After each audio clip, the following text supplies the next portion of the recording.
If you want to do quality work, you have to grow the muscle of focus. So why does this vulnerability of distraction, which is the opposite of focus, arise? There are two primary reasons for it. The first is the pleasure principle. Our mind is a pleasure seeker. And if it has an option between two activities, one is pleasurable but low value, and the other is high value but boring, the mind doesn't like to stay there. It says, I'm not getting pleasure. Can I get distracted? Like, for example, Americans are also dog lovers, right? So I notice in my morning walk, all kinds of dogs in America. Some are so perfectly trained dogs, they'll walk exactly 3 feet ahead of their master on a leash, and they'll have their head and nose down. They don't care if there's a saffron-clad guy going there, they are not distracted. And other dogs, they are completely shattered in their focus. Right now there's a squirrel, bow, bow, bow, and then after that there's a bug in the ground they want to chase, and then they see this Swamiji, then they say, bow, bow, bow, bow. So likewise, the mind, if we have not trained it, it's getting distracted by whatever it finds pleasurable. And obviously that project report of yours that you need to prepare for your boss is not a high pleasure activity, even though it is a high value activity. So this propensity of the mind to seek distractions, and unfortunately in this present day and age, distractions are so readily available at the click of a mouse. And the second vulnerability is the novelty bias. What is the novelty bias? Each time you shift focus, the brain releases some dopamine, giving you a kick, a happiness kick. So when you shift to read your email, you get a little kick in the brain. And that is why the email browsers, they know this human weakness. So they create the chime system, tempting you, look, you just check me out, you'll get a little kick. In the year 2012, Satya Nadella, he lifted up a book. And his mere lifting up that book made it a bestseller in Amazon. The book was Hooked: How to Create Habit-Forming Products. So he recommended everybody at Microsoft to purchase it. But all the others at Amazon, Facebook, they all wanted habit-forming products. So they understood to increase their profits. But we need to understand to break out of these and enhance our ability to focus.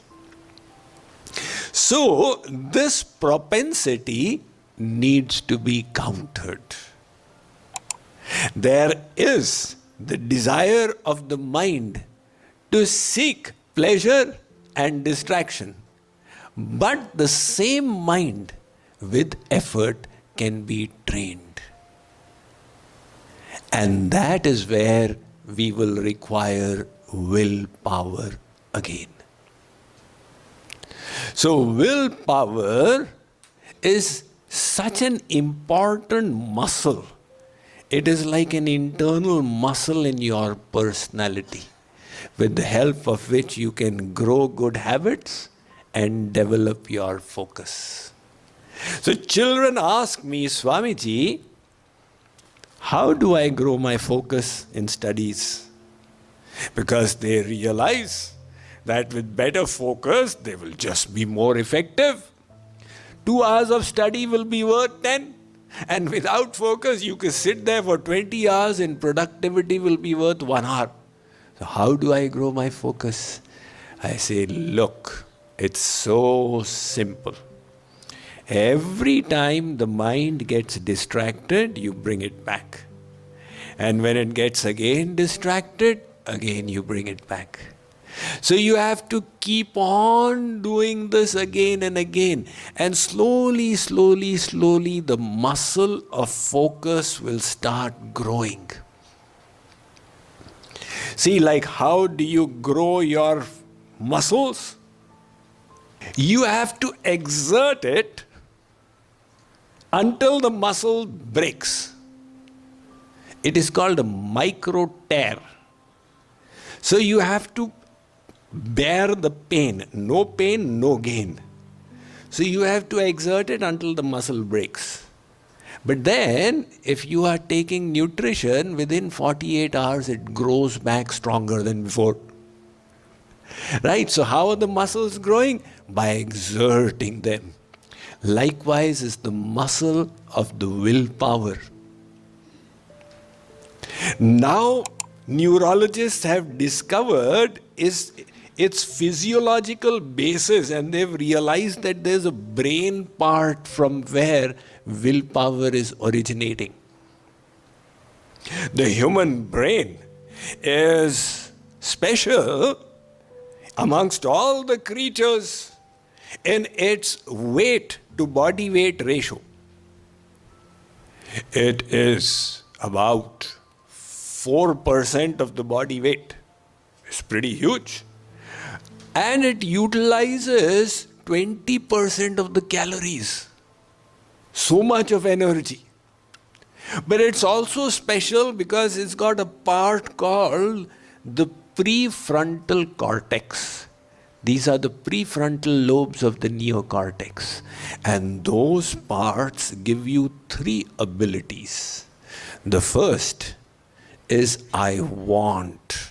Awareness of my higher goal. What is it that I want? The second is I won't. Even though something is giving happiness, I won't because it is low value. And the third is I will. Even though something is boring and painful, I will do it because it is high value. These 3 abilities are distinctive in human beings, not in the animals. You won't discover an animal saying, I love green grass, but for purification of my mind and soul, I am eating dry hay nowadays. Whatever gives pleasure by its instinct, the animal is going to indulge. Its physiological conditioning works. It's only humans who can break it. And that willpower is coming from this prefrontal cortex. It is giving you the ability, I want, I won't, and I will. So the portion of the brain which you exert again and again keeps on developing. If you solve math puzzles daily, the portion of the brain that gets engaged for math, it starts packing more and more gray matter. If you do juggling daily, the sensory motor region that is required for it, it starts packing gray matter. Likewise, you start exerting your willpower little by little. And the willpower will also start growing. So, to some extent, you come. Some people have this propensity that they just come into the world with greater willpower. But the good news is that actually you can grow willpower just like you grow the muscles. And you have to grow it one strand at a time.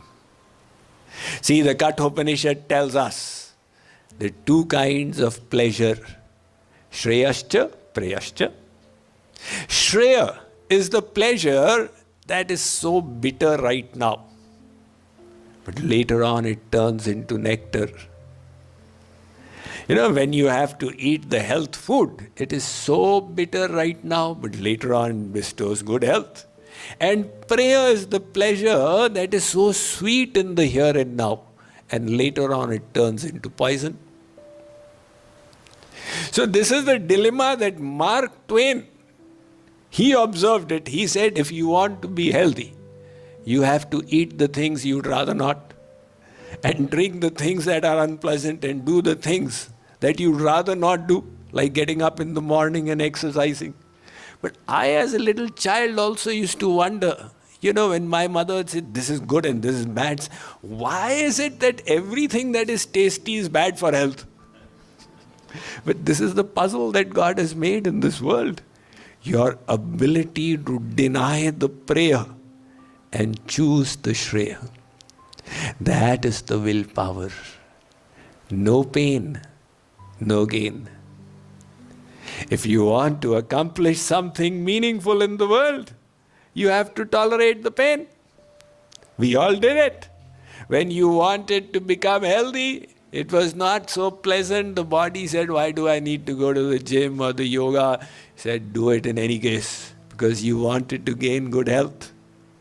When the relationship became sour because of a mistake you made, it was so painful to apologize. But you said, I have to do it if I have saved the relationship. So it's always one good kind of pain that leads to pleasure later. One bad kind of pleasure that leads to pain later. To make the choice is the important thing.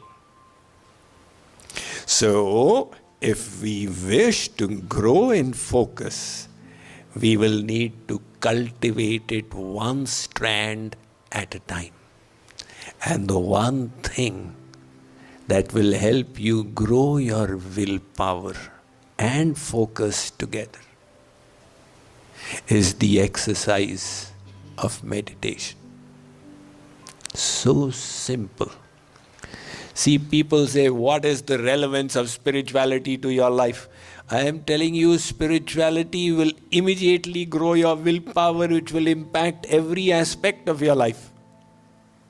Why? What are you doing in willpower? You are exerting all, I will, I want, I won't. Awareness of where I need my mind to be. And then when the mind says, can I think of rasgullas and jalebis? No, I won't. And I will keep my mind at the lotus feet of God, whether the mind likes it or not. So you're exerting your willpower in meditation. Even if the meditation is not of high quality, the exerting is still there. In fact, scientists have discovered in 11 hours of meditation, done over a few days, the configuration of the brain changes. And a 3-hour constant stretch of meditation, the brain changes. That is how impactful it is. So, realizing its value in our life, let us all cultivate our focus so that we can stay directed towards the high value activities that will make our life purposeful and joyous.